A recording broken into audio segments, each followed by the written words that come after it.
প্রতিটি ক্ষেত্রে VAT tax আহরণ ক্ষেত্রে জটিলতা এবং হয়রানিমূলক যে পরিস্থিতি সেখান থেকে আমাদের উদ্ধার করতে হবে। একবার আপনি জমা দিলে সারা জীবন এটা থাকবে এবং বিদায়ের সাথে জমা দেওয়ার সাথে সাথে আমাদের যে 38টা সংস্থা আছে বিদায় চলে যাবে, ব্যবসায় রাজনীতি চলে যাবে। আমাদের দেশের উদ্যোক্তাদের সফল করা, আমরা দায়িত্ব নিয়ে কাজ করছি যাতে আমাদের মার্কেট অ্যাক্সেস হয়। And I want to echo, of course, what you said.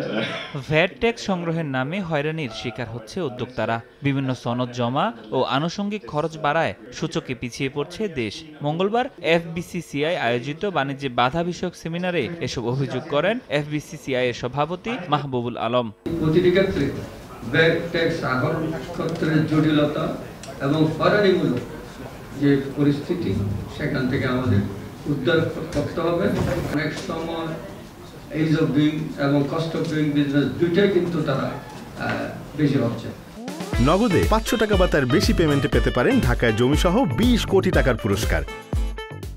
CPT গবেষণা পরিচালক ডক্টর খন্দকার গোলাম মোয়াজ্জেম দাবি করেন, অনেক সময় ব্যবসায়ীদের একই ধরনের তথ্য দফায় দফায় জানাতে হচ্ছে, এতে বিড়ম্বনায় পড়ছেন ব্যবসায়ীরা। আপনারা দেখুন যে কত রকমের লাইসেন্স এবং কত রকমের ডকুমেন্টসের দরকার, এগুলো আপনারা জানেন নিয়মিতই পড়ে। তবে অভিযোগ অনেকটা উড়িয়ে দিয়ে বিডার নির্বাহী চেয়ারম্যান লোকমান হোসেন জানান, বাংলাদেশ বিনিয়োগ উন্নয়ন কর্তৃপক্ষে তথ্য জমা দিলে সংশ্লিষ্ট 125টি দপ্তরে তা সরবরাহ করা হয়। একবার আপনি জমা দিলে সারা জীবন এটা থাকবে এবং বিদায়ের সাথে জমা দেওয়ার সাথে সাথে আমাদের যে 38টা সংস্থা আছে বিদায় চলে যাবে, ব্যবসায় রাজনীতি চলে যাবে, পরিবেশে ministry of commerce, fire service সকল সংস্থা চলে যাবে।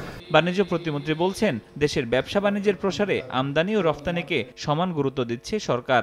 আগে আমদানিকে গুরুত্ব দেওয়া হতো না, আমরা কিন্তু নতুন সরকার দায়িত্ব নেওয়ার পরে রপ্তানিকে যেভাবে গুরুত্ব দিচ্ছি, আমদানিকেও গুরুত্ব দিচ্ছি। সরকার আগামী 2 বছরের মধ্যে 26টি দেশে মার্কেট অ্যাক্সেসে কাজ করছে বলেও জানান তিনি।